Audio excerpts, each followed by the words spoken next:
هاد الفيديو دار ترند مؤخرا، والسبب الرئيسي هو هاد الكاسكات، وكلكم غادي تسالوا علاش هادوك الوليدات الصغيورين تويميات تبارك الله دايرين الكاسك.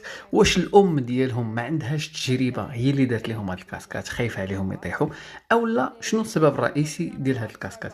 فالوليدات كيكون الراس ديالهم رهيف، يعني دغيا كيولي مستوي، الا نعسوا على المخده ولا كينعسوا في الارض ولا فين ما حطوهم الراس ديالهم دغيا كيولي فلات.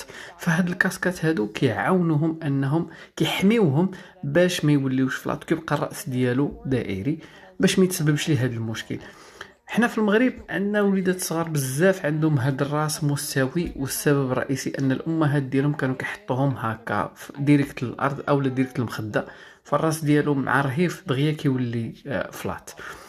وكانوا كيعالجوه، هما اللي كيديروا لهم واحد الحزمه ديال الراس باش الراس ديالو يرجع كيف ما كان، لكن للاسف الاكثريه ما كردوش البال